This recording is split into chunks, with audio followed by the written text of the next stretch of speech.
Mkango, nahitaji kujua ni nani aliyempiga picha Sabla ndani akiwa na mwanaume? Kwa nini unaniuliza swali la kipumbavu kama hilo?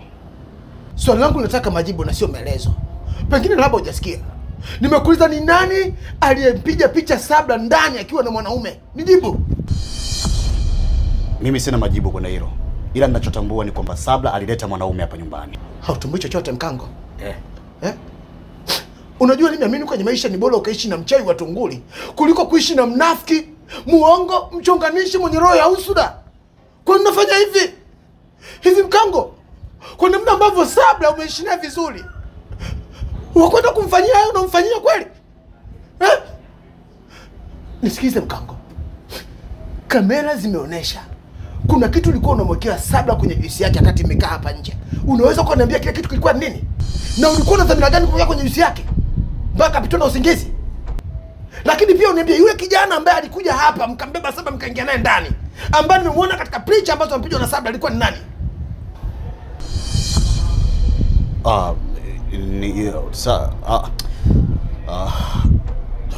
Hebu tazama.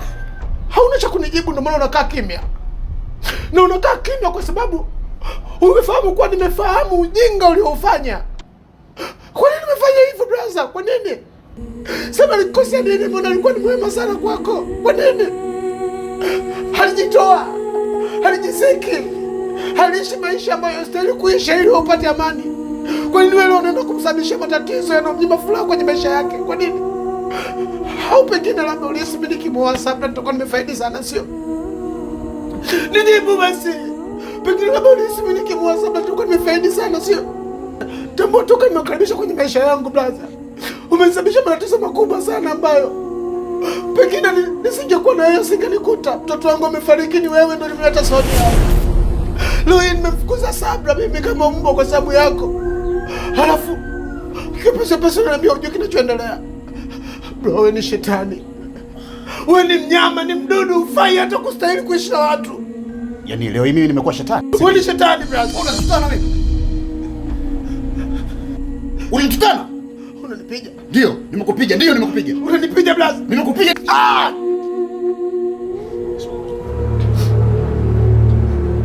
Chief, unathubutu kunyanyua mkono wako na kunipiga mimi, si ndio? Yes, nakupiga. Wewe ni nani? Ni nani upo kwangu na kupiga? Yaani mimi ni nani? Ndio. Unajui kwamba mimi ni nani? Ndio. Wewe unajui kwamba mimi ni nani? Unajui kwamba mimi ni nani? Wewe unajui. Unipiga.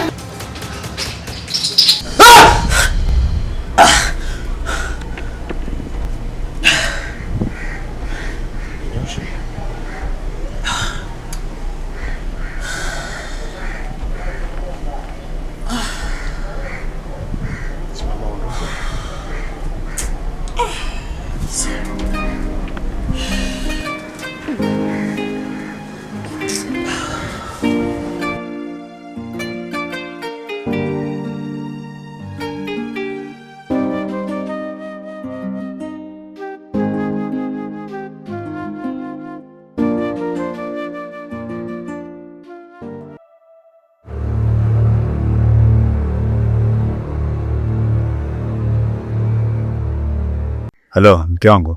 Ni usiku sana na mpaka sasa hivi hujarudi nyumbani. Nimeacha milango wazi nikitegemea utarudi usiku wa leo. Nimesema niko ofisini, kuna kazi naimalizia. Nikimaliza nitarudi. Shida iko wapi? Kwa nini mbisa nafsi? Nitarudi kesho. Wow. Wewe umeniacha mwenye kitandani. Alafu umekuja kusebea mkongea simu. Hakuna shida yoyote. Ila tu kuna mambo ya kiofisi ambayo kidogo yananichanganya, kwa nilikuwa naongea kwa tempa kidogo. Kwa nikawa nikizungumzia pale itakuwa mjake wangu.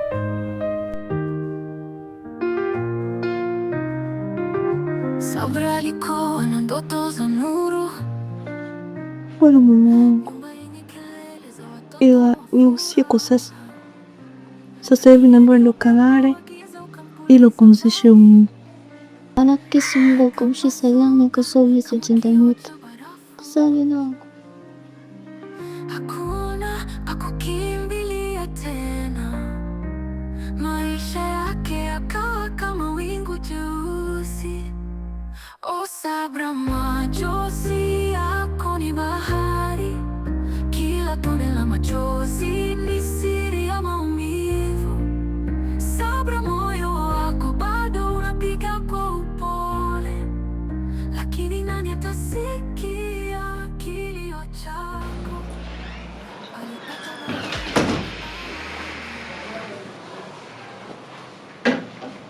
Shemeji, Nimeota ndoto mbaya sana juu yako, hivyo nimekuwa na mashaka sana na wewe. ndoto gani hiyo? Sihitaji umwambie kitu chochote chifu kuhusiana na maneno uliyosikia kuhusu Sabra. Umenielewa?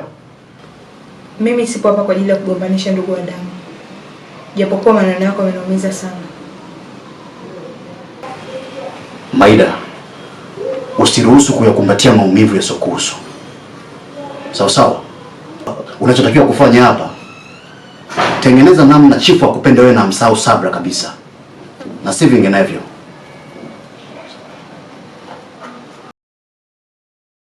Unaweza ukaenda. Maida,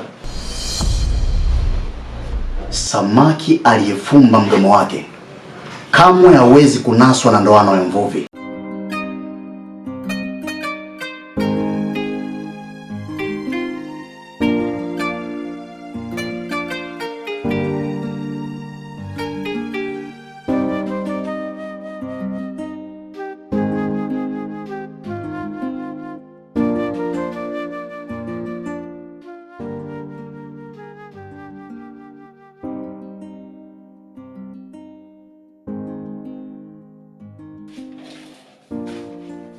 Habari za asubuhi. Alex, unapita kama unioni, si ndio? Si nimekuona ndo maana usalimia. Ulilala wapi jana? Nilala kazini.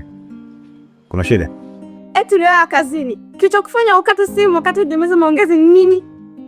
Tina, mazungumzo yako yalikuwa mengi sana na umenipigia simu nikiwa katikati ya kikao. Kwa hiyo bidi nikate niendelea kikao kwa sababu mazungumzo yako yalikuwa hayana mwisho. Au unataka nifanye nini? Sikiliza Alex, usinifanye mimi chizi nisijua na sababu yangu. Najua uchafu wako wote unaofanya. Unalala kazini imeanza lini? Tina, nimechoka. Nimetoka kazini, nimefanya kazi nyingi sana. Na hii yote napambana kwa ajili yako. Ulibidi unikaribisha au niambie mume wangu pole na kazi. Unajua nimekesha huko nifanya kazi ngapi? Nisikilize. Mimi sipendi makelele, nahitaji kupumzika. Na kama uwezi kujifunza, nenda kajifunza hata kwa wengine wagonjwa kufundishe pamoja. Alex, nasema jewe. Mbona siku zote umekuwa hivyo, lakini Alex unanifanyia mimi hivyo? Najiuliza ni lini nifurahi na mimi.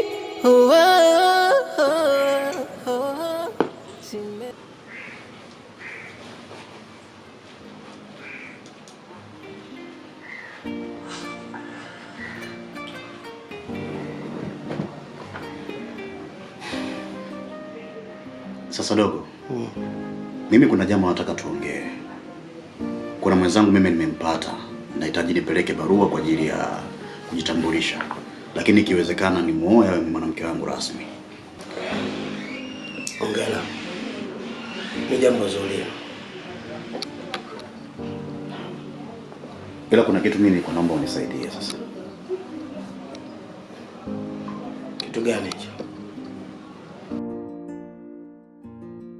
Unajua mimi mke wangu nilipotezana naye kwa muda mrefu sana. Sasa akataka kuolewa, lakini akabadili maamuzi baada ya kukutana na mimi kwa mara nyingine. Ili swali lilipofika kwa wazazi wake lileta mgogoro mkubwa sana. Lakini yeye akajaribu kuwaaminisha wazazi wake na kukaa nao chini. Wazazi wakamwambia atafute mtu sahihi ambaye atakuwa ni chaguo la moyo wake. Sasa kama wazazi walishasema hilo, ugumu uko wapi hapo brother? Sasa tatizo liko sehemu moja. Wazazi wamempa maagizo Anita anifikishie mimi kwamba nipeleke barua haraka ili niweze kumuoa. Issue sasa inakuja kwenye kukaa. Kwa hiyo nilikuwa naombi ndugu wangu unisaidie. Yaani nimuoe yule binti, alafu nije nikae naye hapa nyumbani. Mambo yangu yatakapokaa sawa basi tena naye kijijini. Mkango, Unajua ulishawahi kufanya hivi kwa Sonia. Pia ulikuja kuniambia kama hivi aje kukaa hapa nyumbani. Lakini akaleta mtafaruko mkubwa uliokwenda kusambaratisha familia yangu. Vipi kuhusu huyo mwingine? Unamwamini? Achana na Sonia. Anita ni mwanamke ambaye amelelewa katika maadili ya Kiafrika. Ana adabu huyo. Wewe utamwona? Mimi sioni haja ya kulipinga hilo. Ukizingatia ni ndugu yangu wa damu.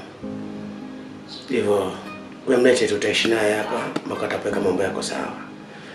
Na hata usipoweka mambo yako sawa, usiogope kumtoa hapa kwa sababu wewe ni ndugu yangu, ni kaka yangu kabisa. Hivyo napaswa kuwa sehemu ya furaha kwenye maisha yako. Nashukuru sana ndugu wangu, nashukuru sana. Sasa bora unaonekana uko sawa. Shida nini? Ni kweli hali yangu haiko sawa. Unajua moyo unanisumbua toka jana usiku, siko vizuri sana kiafya. Ndio maana natenga muda wa kupumzika huko nikijisikilizia. Kama litaendelea vivi pia nitakujulisha.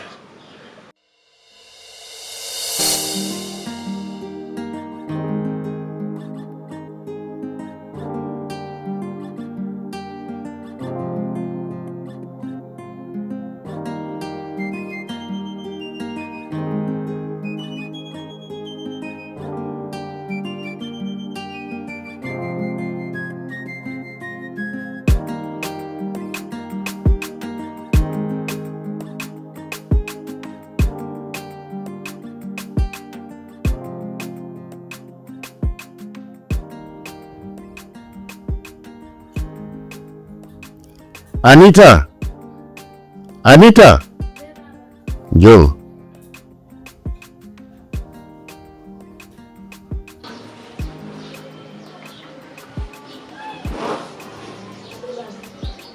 Kakapo hapa tushajisaidia.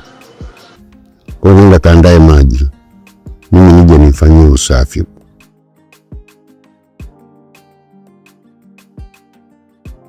Hivi wewe unaona kinyaa? Unaifua hizi nguo. Mimi mnawisha, kumwogesha. Nakutana na mambo mangapi mimi? Haya yote yaliyotokea atakuwa amejifunza. Sisi hatupaswi kabisa kumhukumu. Hapa kikubwa ni kumsaidia tu. Unanielewa?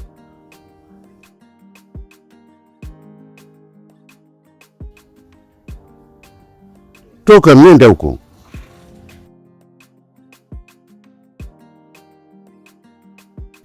Matulanga. Umeona madhara ya ushirikina hayo?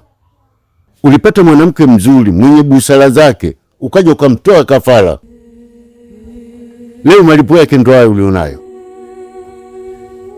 Unakuja hapa kwa mjomba wako sawa, lakini mimi nikikususa wewe dadangu, mimi atanielewa vipi? Hivi unanielewa? Sasa una kila sababu ya kujifunza. Jua haya madhara yaliyokuwa yamekutokea haya. Acha ushirikina mpuuzi wewe. Unanikera sana yani. Inawezekana kabisa kwamba ungeishi naye vizuri kwa heshima zote na mkipata hata mali kwa kupitia njia ya halali. Lakini sio hiyo ambayo unaitumia wewe shortcut. Mpuuzi mkubwa wewe. Tina, nimesema achele. Siachi. Achebe. Siachi. Achebe. Siachi. Achebe kimi. Mimi mwana mtigaji sio kama leo. Ndio. Nimekwambia nimepata kazi ya kushuti documentary. Ndani ya wiki mbili nitarudi. Wewe shida kumlia wiki mbili. Yo. Sasa hivi wewe unanibana kichwani, si ndio? Alex, ndo unanipiga. Nimekupiga kwa sababu akili hauna. Nimekata tiketi na mkoani. Unataka basi niache? Kwa mimi kosa langu ni kukuiza kwa nini unaondoka nyumbani ghafla? Sasa unataka nialipo kazi ghafla nini? Wewe wiki mbili usitoka kumlia au unaita ujinga? Wazima kumlia wiki mbili. Afu tena wewe. Panya.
baba. Shalom, mwenyewe pendeza. Asante. Asalamu alaykum. Niko salama. Karibu ma. Naomba nipokee mzigo. Asante. Ma. Una ile begi zito sana. Kwa maana nguo zote zilikuwa umeacha rafiki yako jamani. Kwa sababu unajua mimi sipendi kukaa nyumbani. Kwa nguo zangu nyingi nilizichukua kazipeleka kwa rafiki yangu. Zipo nyingi tu ambazo bado sijaziletea. Ila nitazichukua atazileta. Na uzilete zote. Sasa hivi umeshakuwa mume. Sio vizuri nguo zako kukasi nyingi. Sio mume wangu. Tabeka mama. Ya, karibu ndani. Asante mama. Mume wangu. Ustaza ameniambia kusimamie sana hasa kwenye swala la dini. Kwa sababu nimekuzidi sana hii. Haya, soma dua ungeni. Nilikuwa nimeshajisahau, lakini kwa sababu huko mke wangu kwa ajili ya kunikumbusha ni vizuri. Tuombe. Mungu asante kwa kukuweza mchana salama. Tume. Amna bwana Mungu, sio hivyo. Omba kiarabu. Au acha kufundisha. Bismillahirrahmanirrahim. Bismillahirrahmanirrahim. Bismillahi walajina. Bismillahi walajina. Wa bismillahi kharajina. Wa bismillahi harajina. Wa ila rabbina tawakkalna. Kwa ila rabbina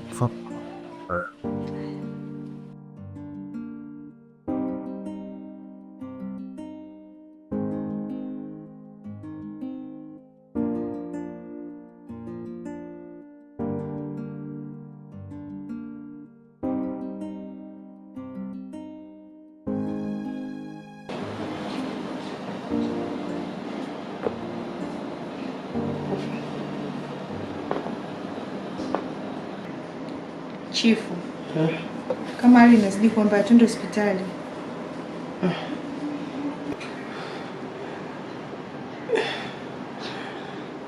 Acha nijisikilizie kidogo. Kama hali itaendelea kuwa hivi, nitakujulisha. Kwani moyo bado unakuuma sana? Nahisi na pressure pia imepanda. Pole. Basi ngoja nifanye mpango tukupeleke hospitali.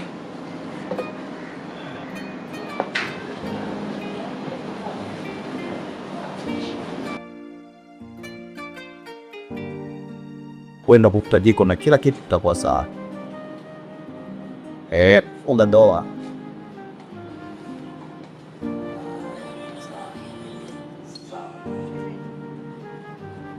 Hali ya ndugu yako inazidi kuwa mbaya. Tunampeleka hospitali. Uliongea naye, anasema tatizo nini? Anasumbuliwa na tatizo la moyo na presha yake imepanda sana. Sasa dogo, na wazalini tena. Mbona nataka kusababisha mambo ya kubwa? Uko hivi wewe kudogala la mchi. Kwani mtu mwenye mawazo kupitiliza juu ya sasa. Na hata hivyo, kila nikiamka usiku huwa namkuta yupo macho akiangalia picha ya familia yake iliyopita. Ili hali utamshaopoteza. Na hiyo ndio inapelekea shida mpaka anakuwa katika hali hii. Sasa unawaza nini kifanyike ili kunusuru afya yake? Upele shemeji, nilisikia kalia na simu na mtu aliyotupa kazi ya kuvunja ndoa wako. Si busara kutafuta furaha yako ili hali kutengeneza uzini na majozi kwa wengine. Ukizingatia chifu ni ndugu yako da. Hivi ulishawahi kukaa ukawaza kama chifu akipata matatizo makubwa kama vile upungufu wa akili au kupoteza maisha, yue haya anaendelea. Hivi utakuwa katika hali gani? Au utajisikiaje? Njoo ujiandae tupeleke chifu hospitali.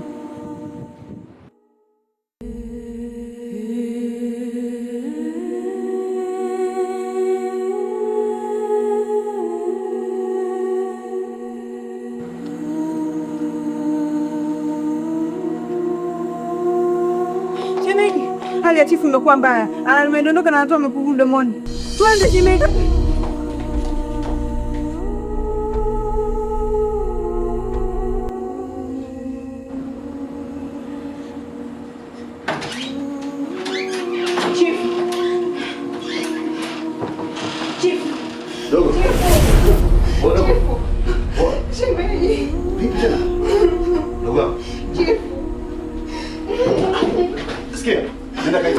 Mpigie dereva haraka. Haya. Mwambie aje sasa hivi. Sawa.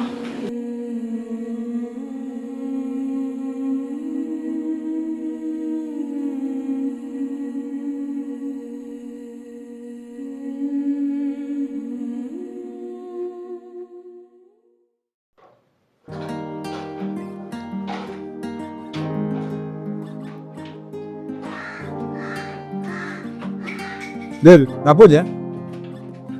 Aya.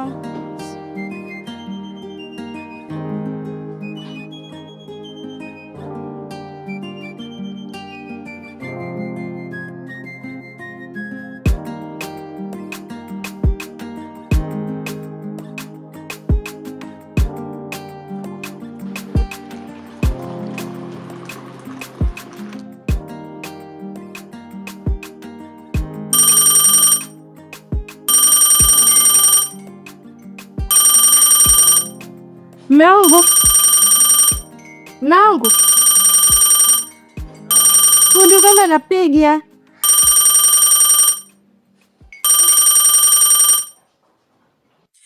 Alex, mume wangu, kwani unanifanyia hivi? Umesema nasafiri mkoani, ndio simu zangu upokei kwa wakati, na ulivyoondoka umenipiga. Kosa langu ni nini? Alex, umesahau ulipotoka, si ndio? Yaani umesahau kabisa kama mimi ni mkeo. Hapaswi kunifanyia mimi hivyo. Sasa nimepeleka hizi taarifa kwa mchungaji, anatuita ukishatoka safari. Siku njema Alex, nashukuru.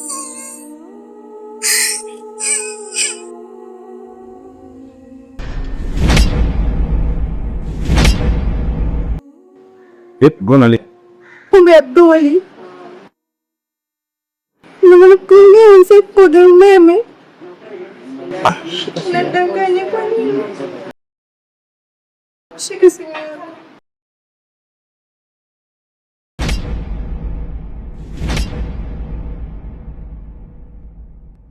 Umeongea naye? Nakusa. Lakini uliniahidi hautakuwa sehemu maumivu katika maisha yako. Tashukuru.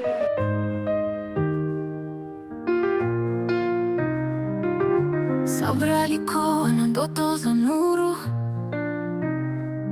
nyumba yenye kelele za watoto wa furaha, lakini upepo wa giza ukampuliza mbali. Ndoa ikapasuka kama kioo cha barafu.